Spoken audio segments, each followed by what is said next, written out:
Makeman sir. Come. Good morning ma'am. Good morning sir. Morning. बैठो भाई। Thank you ma'am. अपने को introduce करो बोर्ड को। सर मेरा नाम अनामिका है। मैं रोहतास जिले से हूँ। मैंने अपनी स्कूलिंग जवाहर नवोदय विद्यालय कैमूर से की है। इसके बाद मैंने अपना graduation Dayal Singh college university of Delhi से 2024 कौन सा कॉलेज बोली? Dayal Singh college. Dayal Singh college. Yes sir, 2024 में पूरा किया है और मेरा ग्रेजुएशन सब्जेक्ट हिस्ट्री ऑनर्स है और मेरा ऑप्शनल भी हिस्ट्री है। साथ ही मैं वो तो हम लोगों ने देख लिया। दयाल सिंह कॉलेज तुम बोली तो इसलिए मुझे ये ध्यान आया है कि मैं भी दिल्ली यूनिवर्सिटी में पढ़ता था, लेकिन आज से मात्र 45 साल पहले तो हम लोग उधर दयाल सिंह कॉलेज की तरफ जाने से डरते थे, है ना।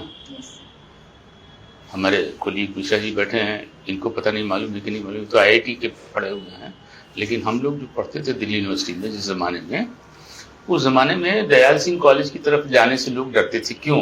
तुमको कुछ आइडिया है तुम्हारे अपने कॉलेज की हिस्ट्री का?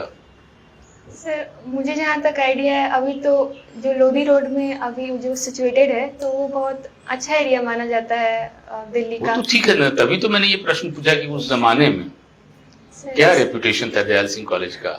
सर इसकी जानकारी तो नहीं है तुमको? चल कोई बात नहीं, मैंने ऐसे ही पूछा just to make you feel easy, ठीक है।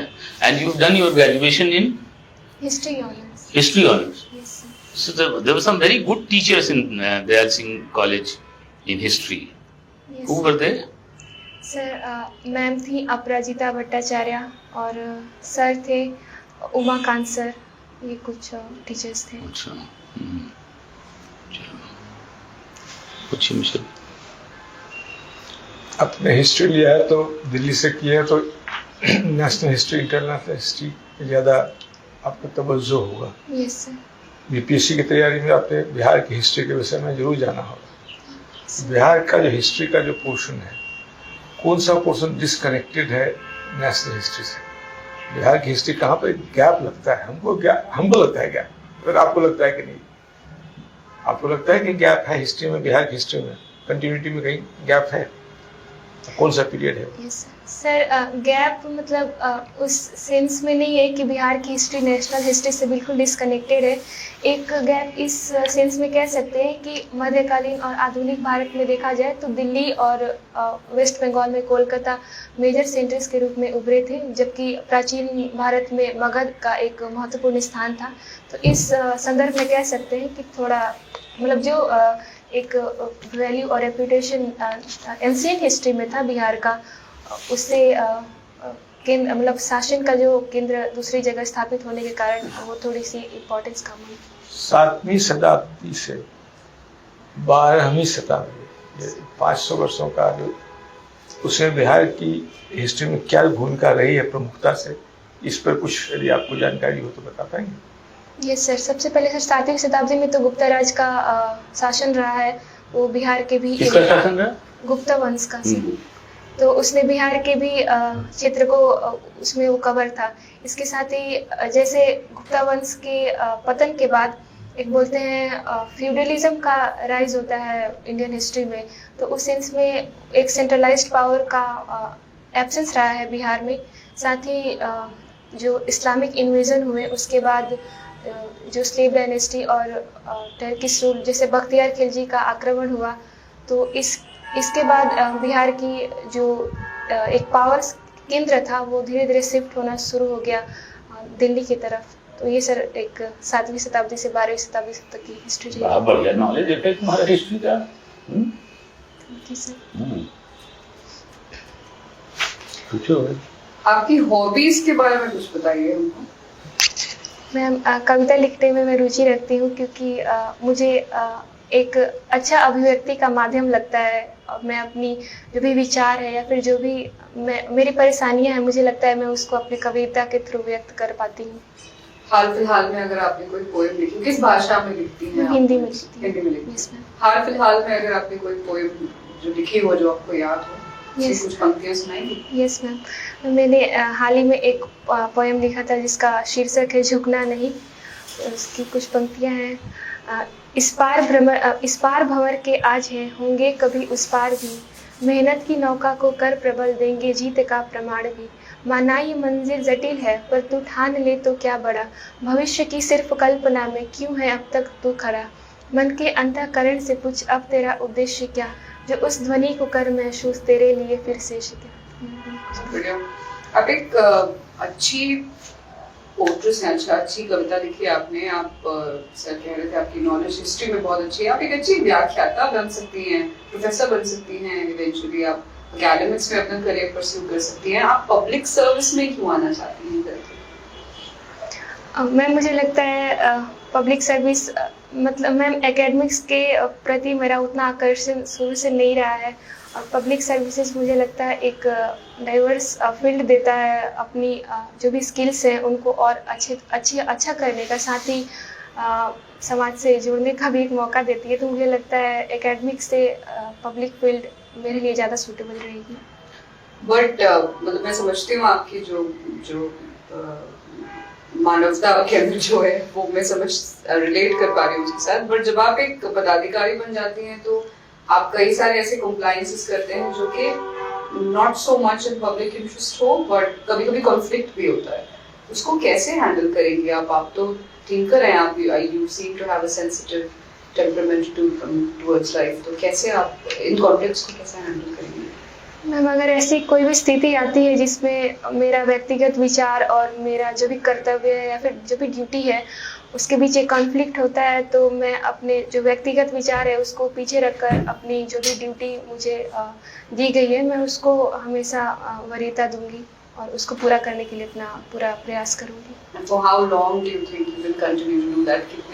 कितने वक्त तक आप ये कर सकती हैं कि अपने व्यक्तिगत जो भी आपके कॉन्फ्लिक्ट्स हैं उसको आप बैक स्टैंड पे रखें और कर्तव्यों का निर्वहन करके कब तक कर पाएंगे आप ऐसा?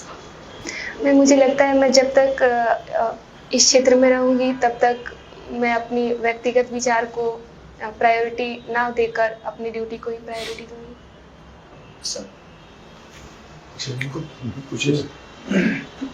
हिस्ट्री में तुम वहाँ दयाल सिंह कॉलेज में थी ना? Yes sir. Dayal Singh college is known more for its political science faculties हैं। यस सर, पॉलिटिकल और जियोग्राफी के लिए sir. Geography. Yes sir. Political science के कौन कौन लेक्चरर्स वहाँ पे तुम्हारे यहाँ अच्छे लेक्चरर्स हैं? सॉरी सर, नहीं जानती हो? नहीं सर। अच्छा, ये बताओ कि ये तुमने पोस्ट ग्रेजुएशन नहीं किया ना? No sir. So you have finished your BA history honours just last year ना? मतलब 24 में? Yes sir. हाँ, क्या है तुम्हारा फेवरेट एरिया हिस्ट्री का? सर वैसे तो सारे वर्ग मुझे पसंद है, पर मुख्यतः प्राचीन भारत मुझे ज्यादा पसंद है। प्राचीन भारत? Yes sir. प्राचीन भारत के इतिहास लेखन पर, ये इतिहास लेखन पर, इतिहास नहीं, यस सर, इतिहास लेखन पर कुछ एक कंट्रोवर्सीज उभर करके आई हैं पिछले कुछ सालों में। Yes sir. उसके बारे में तुम जानती हो कुछ? सर जहाँ तक मेरी जानकारी है तो कुछ धर्मशास्त्र से रिलेटेड कुछ कंट्रोवर्सीज है, जैसे मनुस्मृति को लेके कभी कभी विवाद उठ जाता है। क्या है विवाद? सर चूँकि मनुस्मृति में एक जो वर्ण सिस्टम था उसको ज़्यादा वरीयता दी गई है, उस पर जो भी वर्ण आधारित कार्य थे उनको रिजेक्ट। मनुस्मृति तो मनुस्मृति है, वो अब उसका इतिहास से क्या लेना देना? सर क्योंकि इतिहास लेखन की मैं बात कर रहा हूँ। यस सर, इतिहास लेखन में देखा गया है कि एक जो नेशनलिस्ट अप्रोच रहा है हिस्ट्री राइटिंग का, उसमें एंशिएंट जो इंडियन पास्ट है उसको ग्लोरीफाई करके दिखाया गया है, ताकि जो भी इंडिया की जो प्राइड है वो वापस से नेशनलिस्ट हिस्ट्री। Yes sir. उसको अपने पास्ट को ग्लोरीफाई किया गया। Yes sir. तो फिर प्रॉब्लम कहाँ आती है? पास्ट है, हमारा देश है, हम अपने देश के भूतकाल के बारे में अच्छी बातें कहते हैं, इसमें फिर विवाद कहाँ? सर विवाद इस तरीके से पैदा होता है क्योंकि जब कॉलोनियल जो हिस्ट्री लिखी गई है उसमें भारत की संस्कृति को मतलब कम करके दिखाया गया है, तो एक जैसे हिस्टोरिकल एविडेंसेस को अपनाने के लिए जो भी कौन सी हिस्ट्री को माना जाए, नेशनलिस्ट या फिर कॉलोनियल हिस्ट्री राइटिंग, तो इसमें मुझे लगता है एक कॉन्फ्लिक्ट रहता है सर। तो ये एक शब्द या एक एक्सप्रेशन तुमने इस्तेमाल किया, कॉलोनियल हिस्ट्री। यस तो कॉलोनियल हिस्ट्री का क्या मतलब हुआ? Is it the same thing as history of colonial India या it is something else? Sorry sir, colonial historiography मेरा मतलब हैं? कॉलोनियल हिस्टोरियोग्राफी सर, जैसे नेशनलिस्ट हाँ। हिस्टोरियोग्राफी है वैसे। तो वो उन लोगों ने किस चीज को एम्फसाइज किया? सर उन्होंने मेनली इंडियन जो सिविलाइजेशन है उसको बारबरिक दिखाया है, और अपने जो वाइट मेंस बर्डन थ्योरी है उसको प्रूव करने के लिए इंडियन कल्चर को इंडस वैली सिविलाइजेशन की बात की तुमने? सर इंडस वैली सिविलाइजेशन से लेकर जो भी वैदिक काल में जो भी रिचुअल्स है, तो उन्होंने उसको अनसाइंटिफिक इस प्रकार का वर्णन किया है। ये कॉलोनियल हिस्ट्री वाले यस सर, कॉलोनियलिस्ट हिस्टोरियोग्राफी जो है वो क्या कहते हैं? सर इंडियन कल्चर को उन्होंने इंफीरियर दिखाया है, जो भी रिचुअल्स थे उसको भी उन्होंने इंडियन कल्चर को क्या दिखाया है? इंफीरियर दिखाया है सर, हाँ। अपने यूरोपियन कल्चर के हिसाब से। हाँ। और जो भी रिचुअल्स थे उसको भी उन्होंने कई बार अनसाइंटिफिक इस तौर पे कहा है सर। अच्छा, तो क्या मतलब ये जो नेशनलिस्ट हिस्टोरियंस हैं ये ऐसा कहते हैं या कोई और कहता है? सर नेशनलिस्ट हिस्टोरियोग्राफी का ही एक ये पक्ष रहता है कि कॉलोनियलिस्ट हिस्टोरियोग्राफी ने इस जो भी इंडियन कल्चर थी उसको इंफीरियर दिखाया है। ये वेद जो हैं, चारों वेद जो हैं, इनका कौन सा पीरियड है? सर जो चारों वेद हैं उनका तो अर्ली वैदिक पीरियड में उनकी रचना मानी जाती है, पर उनका जो लिख के कोडिफाई किए गए थे वो गुप्ता एज में किए गए थे सर। गुप्ता पीरियड में? Yes sir. अच्छा, तो गुप्ता पीरियड में कैसे कोडिफाई किया? उस वक्त लिखने का साधन था? किस चीज पे लिखते थे? सर वेद तो मतलब गुरु शिष्य परंपरा से ही वो श्रुति के माध्यम से चलती आ रही थी, तो उसी के बेसिस पे उसको जो भी प्रचलित उस वक्त वैदिक जो भी इंसिडेंट्स थे उनको कोडिफाइड किया गया सर। तो फाइनली अगर जैसे आज की तारीख में मैं जानना चाहूं कि ऋग्वेद किस काल में लिखा गया है तो क्या कहोगे? सर इसका जवाब तो अर्ली वैदिक ही माना जाएगा। अर्ली वैदिक पीरियड किसको कहते हैं? सर अर्ली वैदिक पीरियड 1000 बीसी से 600 बीसी तक को अर्ली वैदिक पीरियड कहा जाता है। एक किताब अभी आई है 5-6 साल 7 साल पहले, उसका टाइटल है अर्ली इंडियंस करके, तुम सुनी हो? टोनी जोसेफ की लिखी हुई किताब अर्ली इंडियंस, नहीं सुनी हो? पढ़ना उसको, है ना। मैं तुमसे प्रश्न नहीं कर रहा हूँ, मैं तुमको बता रहा हूँ, पढ़ना उसको, तो उससे तुम्हारी बहुत सारी अवधारणाएं जो है ना वो स्पष्ट हो जाएंगी, ठीक है ना। बहुत अच्छा बोलती हो तुम, बहुत अच्छा पढ़ी हो। और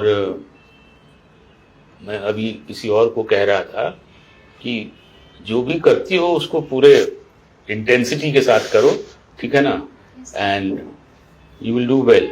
ऑल द बेस्ट। चलो, ठीक है।